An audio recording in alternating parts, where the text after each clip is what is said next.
नहीं सकना।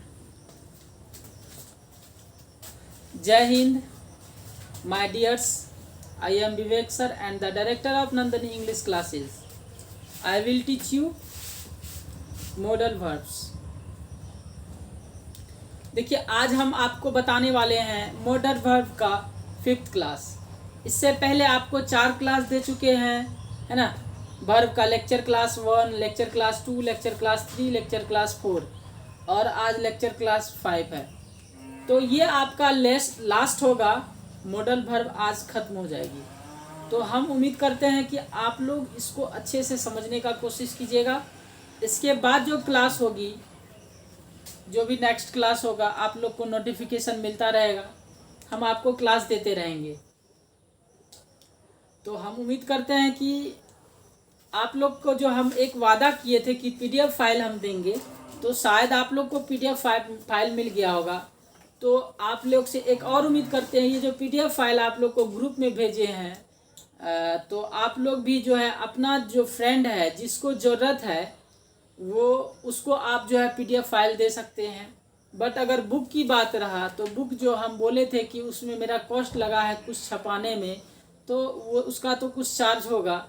तो वो अगर लेना चाहते हैं तो ऑनलाइन आप बुक करा सकते हैं, है ना। ऑनलाइन भी मंगा सकते हैं, तो उसके लिए कोई दिक्कत नहीं है, हमसे संपर्क कर सकते हैं। मेरा मोबाइल नंबर जो आपके पास है उससे आप संपर्क कर सकते हैं। एक चीज़ आप लोग से कहना चाहेंगे, आप लोग थोड़ा सा इसको समझने का कोशिश कीजिएगा। जिस दिन आप अपनी सोच बड़ी कर लेंगे, जिस दिन आप अपनी सोच बड़ी कर लेंगे, बड़े बड़े लोग आपके बारे में सोचना शुरू कर देंगे। याद रखिएगा, बड़े बड़े लोग आपके बारे में सोचना शुरू कर देंगे। इसीलिए अपना सोच जो है बड़ा रखना है। छोटा सोच इंसान छोटा हो जाता है ना, छोटा सोच नहीं रखना है। इंसान को कभी हिम्मत नहीं हारना चाहिए, इस बात को आप याद रखिएगा। इंसान को कभी हिम्मत नहीं हारनी चाहिए, क्योंकि पहाड़ से निकली नदी रास्ता नहीं पूछता, पहाड़ से निकली नदी रास्ता नहीं पूछता, समंदर कहाँ है। इस चीज़ को याद रखिएगा, ठीक है ना। तो आगे हम बढ़ते हैं, आज का जो टॉपिक है उसको हम समझाने का कोशिश करते हैं। देखिए इससे पहले हम शुड का जो 4 केस दिए थे, सॉरी ना चाहिए नहीं चाहिए का जो 4 केस था, एक था पहला केस शुड, दूसरा था आउट टू, तीसरा था मस्ट और चौथा था वुड। हम उम्मीद करते हैं कि ये टॉपिक आपको समझ में आ गया होगा। ये मॉडल वर्ब का जो 4 टॉपिक था ये कंप्लीट हो गया होगा। अब आपका मॉडल वर्ब का सेमी मॉडल वर्ब शुरू हो रहा है, इसी के साथ मिला हुआ है सेमी मॉडल वर्ब। उसका यूज़ हम बता रहे हैं सिर्फ। इसका जो डिटेल क्लास होता है, हर वर्ड का अलग अलग यूज कैसे करते हैं, कहाँ कहाँ करते हैं, कब करते हैं, इसका एक क्लास देंगे। देखिए ये क्लास आपको तब ज़रूरत पड़ेगी जब आप यूपीएससी वगैरह का, बीपीएससी वगैरह का, एलडीसी वगैरह का, एसएससी वगैरह का जब तैयारी कीजिएगा, या बैंक वगैरह का जब तैयारी कीजिएगा, उसमें मॉडल वर्ब का यानी वर्ब का डिटेल्स आपको पढ़ना पड़ेगा, है ना। ऐसे नॉर्मली जो बेसिक होता है वो आपको हम वर्ब का क्लास दे ही चुके हैं और दे ही रहे हैं, ठीक है ना। तो अभी जो नॉर्मल क्लास है वो आपको दे रहे हैं, तो अभी आप नॉर्मल क्लास समझने का कोशिश कीजिएगा। उसके बाद जो क्लास होगी वो डिटेल क्लास होगी। तो आज नेक्स्ट टॉपिक जो है आपका 9 नंबर है आपका यूज टू, है ना। यूज टू समझने का कोशिश कीजिएगा। यूज टू क्या होता है? देखिए यूज जो होता है, यूज मीन्स होता है प्रयोग करना, है ना, उपयोग करना जिसको कहते हैं, उपयोग करना। इसी का पास्ट रूप है। कौन सा रूप है? पास्ट रूप है यूज टू, ठीक है ना। देखिए यूज, अगर सिर्फ यूज लिखते हैं तो ये थोड़ा सा अलग तरीका से लगता है, इसीलिए यहाँ पे ये पास्ट टाइप हो जाता है यूज टू, जिसका हम यूज बताएंगे। अब पास्ट मतलब जानते हैं कि क्या होता है, यानी कोई भी चीज़ जो बीत जाता है उसके बारे में बताने के लिए। तो यूज टू का मतलब देखिए क्या होता है। यूज टू का मतलब होता है आ करता था, ई करती थी, ए करते थे, आ करता था, ई करती थी, ए करते थे। अब कहिएगा सर ये क्या होता है, तो देख लीजिए, बीते हुए, बीते हुए, बीते हुए, एक मिनट, रुक गया क्या वीडियो? नहीं रुका। हाँ देखिए यहाँ पे हमको लगा कि वीडियो रुक गया, तो यहाँ देखिएगा यूज टू का प्रयोग बीते हुए आदत, आदत बोलिए क्या होता है, हैबिट जिसको बोलते हैं रोज करने का आदत, जैसे टीचिंग है ना, आपका आदत, बीते हुए हैबिट को बताने के लिए, बीते हुए हैबिट को बताने के लिए किसका यूज करते हैं, यूज टू का। अब कहिएगा सर बीते हुए हैबिट क्या होता है, जैसे हम कहेंगे बचपन में आप क्रिकेट खेला करते थे, तो देखिए खेला करते थे, ला करते थे, आ करते थे, खेला, आया, आ करते थे, मतलब जो आप बचपन में किया करते थे अब नहीं करते हैं। जैसे हम कहेंगे सोहन प्रतिदिन स्कूल जाया करता था, अब तो कॉलेज जाता है ना, स्कूल तो नहीं जाता है, पहले स्कूल जाया करता था, तो आ करता था, मतलब बीते हुए हैबिट था उसको। जैसे कि लक्ष्मी प्रतिदिन मंदिर जाया करती है, तो अब बताइए लक्ष्मी प्रतिदिन मंदिर जाया करती है, तो वो उसका तो बीता हुआ आदत था, मंदिर जाया करती है थी, अब नहीं जाती है। तो बीते हुए हैबिट को बताने के लिए किसका यूज किया जाता है, यूज टू का। तो अब यहाँ पे लिखेंगे मैं बचपन में क्रिकेट खेला करता था, तो क्या लिखेगा, I used to play cricket, play cricket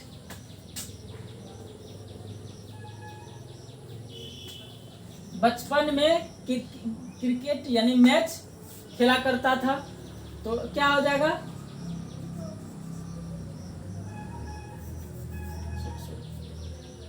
I used to play cricket on childhood.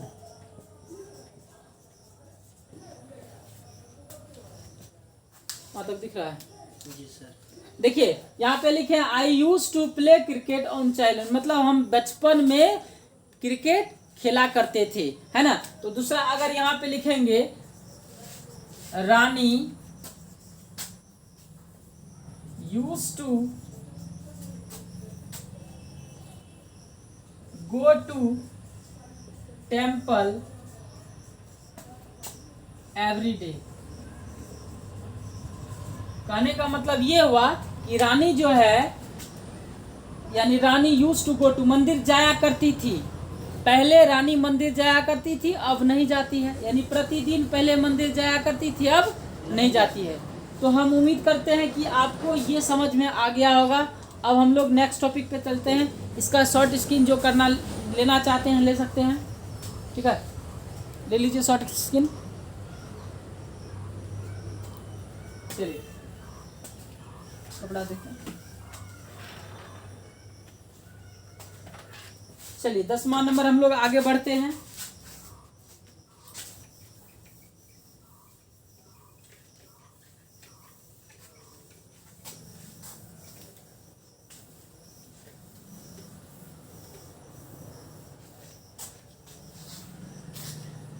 देखिए साल, ये 10वां नंबर जो है आपका सेल है।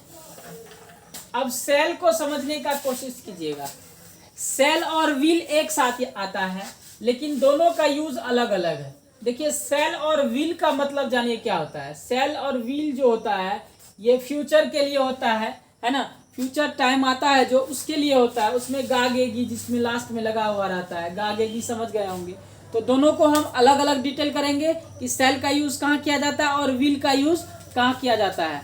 तो एक बार आप पीछे का जो क्लास आपको हम पर्सन पढ़ाए होंगे ध्यान दीजिएगा, फर्स्ट पर्सन का सिंगुलर नंबर में क्या आता है, सेकेंड पर्सन का सिंगुलर नंबर में क्या आता है या प्लूरल नंबर में क्या आता है, थर्ड पर्सन में सिंगुलर प्लूरल नंबर में क्या आता है, ये आप पर्सन में जाके एक बार क्लास देख लीजिएगा तो आपको यहाँ समझने में परेशानी नहीं होगी। तो हम उम्मीद करते हैं। तो हम आते हैं सबसे पहले इसमें पॉइंट करके लेते हैं सेल। सेल का भी मतलब क्या होता है, गागेगी। इसका प्रयोग क्या होता है यहाँ पे देखिए, फ्यूचर सूचक जो सेंटेंस होता है, फ्यूचर सूचक का सेंटेंस का मतलब होता है जिसमें गा गे गी लगा हुआ रहता है। फ्यूचर सूचक वाक्य में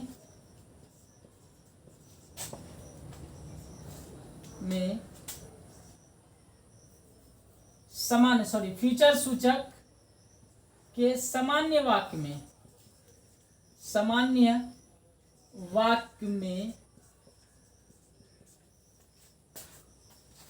आई तथा वी के साथ सेल का प्रयोग किया जाता है। किसका प्रयोग किया जाता है? सेल का प्रयोग किया जाता है। ध्यान दीजिएगा, हम यहाँ लिखे आई तथा वी के साथ। दोस्तों आप बताइएगा, आई और वी जो है ये फर्स्ट पर्सन का सिंगुलर और प्लूरल है। आई हो गया सिंगुलर नंबर और वी हो गया प्लूरल नंबर। तो ध्यान दीजिएगा, हम बोले फ्यूचर सूचक, जैसे कि फ्यूचर सूचक नॉर्मल सेंटेंस रहेगा, मतलब सामान्य वाक्य नॉर्मल सेंटेंस रहेगा। जैसे कहेंगे वह किताब पढ़ेगा, मैं स्कूल जाऊंगा, वह बाजार जाएगा, मैं कल घर आऊंगा। ये जो नॉर्मल सेंटेंस है फ्यूचर सूचक का, तो उसमें हम लोग जो है आई और वी के साथ किसका यूज करेंगे? सेल का यूज करेंगे, ठीक है ना। और बाद बाकी के साथ विल का यूज आएगा। अब कहिएगा सर बाद बाकी के साथ मतलब कौन सा बच गया?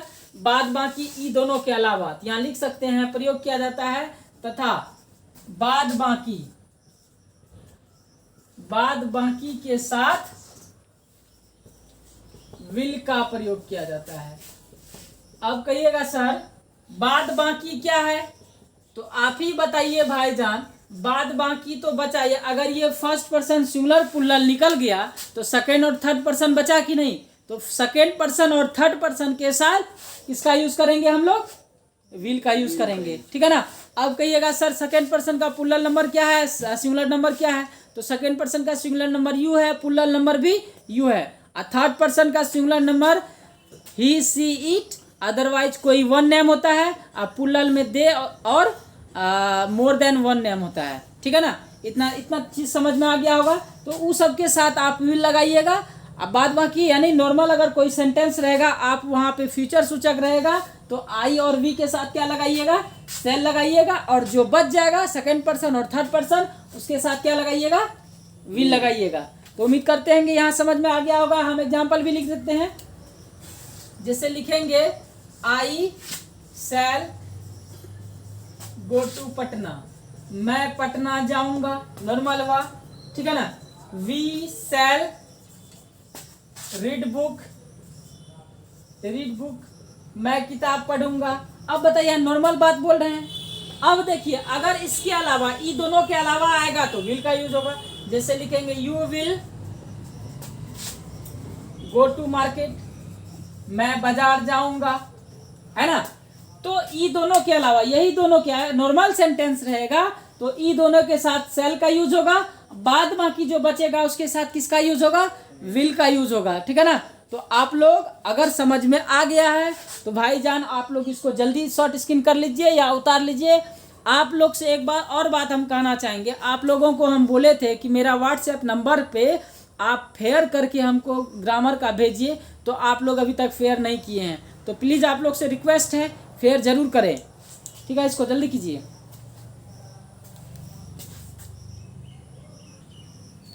चलिए उम्मीद करते होंगे आप लोग लिख लिए होंगे। हम आगे बढ़ते हैं विल का यूज।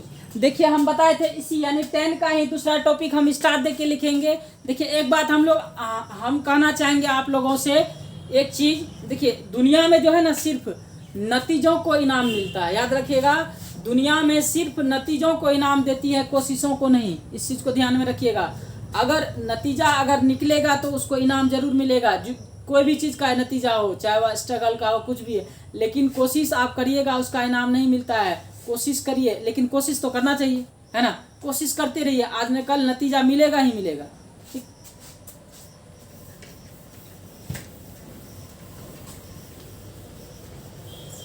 चलिए हम लोग आते हैं 10 का दूसरा स्टार्ट, विल का यूज। अब देखिए विल का यूज आप झटका से समझ जाइए। स्टार देके लिख रहे हैं विल का। विल का भी मतलब हम बताएंगे गा गे गी ही होता है, लेकिन वहां देखिए थोड़ा सा कंडीशन चेंज होगा। क्या कंडीशन चेंज होगा? यदि वाक्य में धमकी, धमकी समझते हैं ना, किसी को थ्रेटन करते हैं, है ना, धमकी, प्रतिज्ञा, दृढ़ संकल्प, दृढ़ संकल्प समझ जाइएगा क्या होता है। दृढ़ संकल्प या वादा, ठीक है ना। यदि वाक्य में धमकी, प्रतिज्ञा, दृढ़ संकल्प, वादा हो तो आई तथा वी के साथ विल का प्रयोग करेंगे। देखिए यहाँ उल्टा हो गया ना, ध्यान दीजिएगा, यहाँ उल्टा हो रहा है। अगर ये चार बातें दिमाग में रख लीजिएगा, अगर ये चार बातें फ्यूचर सूचक वाक्य में रहेगा, कौन कौन? देखिए यहाँ पे धमकी, प्रतिज्ञा, दृढ़ संकल्प, वादा। अगर ये चारों बात में से कोई भी फ्यूचर सूचक वाक्य में आपको दिखे तो समझ जाइएगा आई और वी के साथ क्या लगाएंगे? विल का प्रयोग करेंगे। आई और वी के साथ विल का प्रयोग तथा बाद बाकी के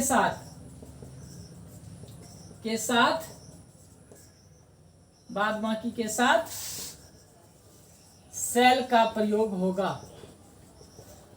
तो भाईजान यहाँ देखिए, आप एग्जाम्पल में देखिए, अगर हम कहेंगे मैं तुम्हें पीटूंगा, तो भाईजान बताइए यहाँ पे हम धमकी दे रहे हैं कि नहीं? तो मैं तुम्हें पीटूंगा तो आई विल हो जाएगा, आई विल बीट यू, मैं तुम्हें पीटूंगा। अगर रहता है यहाँ पे अगर लिखेंगे वह मुझे पीटेगा, अगर ऐसा रहेगा तो देखिए वह है थर्ड पर्सन, यानी ये फर्स्ट पर्सन सिंगुलर और प्लूरल में नहीं, आई भी नहीं आया, इसके साथ विल लगता। लेकिन यहाँ भी धमकी का बात कर रहा है तो ही शैल हो जाएगा। यहाँ पे ही शैल बीट मी, मुझे पीटेगा, मी हो जाएगा, ठीक है ना। तो आप लोग कमेंट में जरूर बताइए, अगर समझ में आ गया तो, नहीं आया तो वो भी कमेंट में बताइए, हम आपको फिर से वापस से समझाने का कोशिश करेंगे। जल्दी इसको शॉर्ट स्क्रीन कीजिए। चलिए, उम्मीद करते होंगे आप लोग को समझ में आ गया। देखिए अब हम 11 नंबर पे चलेंगे। अच्छा 11 यहीं तक हो गया, ये 11 का ही था, 10 11। अब हम 12 पे चलेंगे, 12 पे चलेंगे, उसका 13। 12 में आपका आ जाएगा नीड। देखिए कमाना और काम आना दोनों ही जिंदगी में जरूरी है, याद रखिएगा। कमाना और काम आना दोनों जरूरी है जिंदगी में। कमाने से देखिए अगर हम काम करते हैं, कमाते हैं तो उससे हमको रोटी मिलती है, ठीक है ना। अगर किसी के काम आते हैं तो दुआ मिलती है, याद रखिएगा इस चीज को। चलिए आते हैं 12 नंबर पे। 11 नंबर देखिए आपको 10 नंबर तक दिए थे ना, तो 11 10 में ही दोनों आ गए, एक 10 एक 11, यानी 10 हो गया आपका सेल, 11 हो गया विल। तो 12 में आते हैं हम लोग डायरेक्ट नीड का यूज। देखिए नीड मीन्स होता है आवश्यकता होना या जरूरत होना, ध्यान रखिएगा इस चीज को। तो इस नीड का जो यूज किया जाता है ये खास करके दो ही सेंटेंस में यूज किया जाता है। एक आपका नेगेटिव, एडजेक्टिव का जो नेगेटिव बताए होंगे सेंटेंस।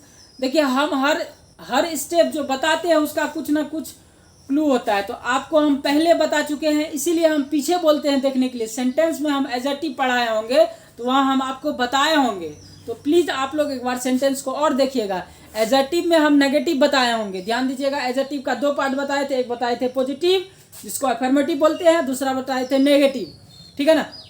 तो नेगेटिव जो बताए थे एडजेक्टिव का, उसमें नीड का यूज़ किया जाता है, और इंट्रोगेटिव का नेगेटिव, है ना। यानी इंट्रोगेटिव का नेगेटिव हो या ना हो, लेकिन इंट्रोगेटिव का दोनों पार्ट में यूज़ किया जाता है। इंट्रोगेटिव खास करके उसमें और एडजेक्टिव का नेगेटिव में नीड का यूज़ किया जाता है। नीड का मतलब होता है जरूरत होना और आवश्यकता होना। इसका देखिए प्रयोग हम लिख रहे हैं, इसका प्रयोग यहाँ लिख देते हैं, इसका प्रयोग एजर्टिव सेंटेंस का नेगेटिव सेंटेंस तथा इंट्रोगेटिव में प्रयोग किया जाता है।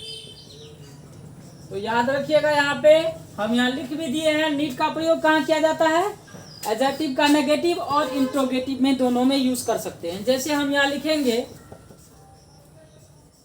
मुझे खाने की जरूरत नहीं है, खाने की जरूरत नहीं है, तो भाईजान क्या लिखेगा, आई नीड नॉट इट, नहीं, मुझे खाने की जरूरत नहीं है। या ऐसा भी कह सकते हैं, उसे आने की आवश्यकता नहीं है, आवश्यकता नहीं है, तो यहाँ लिख सकते हैं ही नीड नॉट कम। ठीक है, इसको जल्दी आप लोग उतार लीजिए, और लास्ट जो 30 नंबर बचा है वो आपको हम क्लियर कर देंगे। जल्दी उतार लीजिए इसको।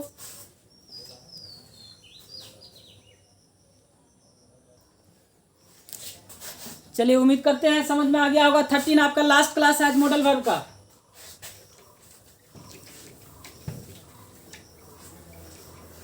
जीवन में हर हमेशा कुछ ना कुछ करते रहिए भाईजान, आप लोग से यही रिक्वेस्ट है। खाली दिमाग शैतान का होता है, खाली दिमाग बैठिएगा तो ओल झोल बात दिमाग में आते रहेगा। देखिए, प्रॉब्लम इंसान को हर वक्त आते रहता है। अगर लाइफ में प्रॉब्लम नहीं है तो लाइफ किस काम का, है ना। संघर्ष कीजिए, आज ना कल मुकाम जरूर हासिल होगा। ध्यान दीजिए आप लोग, यहाँ पे 30 नंबर लास्ट नंबर बता रहे हैं, अच्छे से समझने का कोशिश कीजिएगा। अगर समझ में नहीं आया तो कमेंट जरूर कीजिएगा, आप लोग से ये रिक्वेस्ट है। देखिए, लास्ट है डेयर। डेयर मीन्स देखिए क्या होता है, हिम्मत होना या साहस होना, हिम्मत होना या साहस होना। कभी सुने हैं लड़की लोग बोलती है ना, how dare you touch me, तुमने मुझे छूने की कोशिश कैसे की, ऐसा बोलता है ना, सुने हैं ना। यही वर्ड है, यही डेयर है, इसी का यूज किया जाता है। ध्यान में रखिएगा, जहाँ पे हिम्मत और साहस का बात किया जाएगा वहीं पे डेयर का यूज किया जाता है ना। How dare you come here, तुम्हें आने की हिम्मत कैसे हुई, ऐसा बोलते हैं ना। तुम्हें यहाँ आने की हिम्मत कैसे हुई, ऐसा बोलते हैं। तो डेयर का खास करके यूज करते हैं ना, यही यूज है। देख लीजिए, अब यहाँ लिख सकते हैं इसका भी, तो इसका प्रयोग लिखेंगे, इसका प्रयोग भी वही किया जाता है भाई। कहाँ पे, इसका प्रयोग भी एडजेक्टिव का नेगेटिव, एडजेक्टिव सेंटेंस का नेगेटिव सेंटेंस तथा इंट्रोगेटिव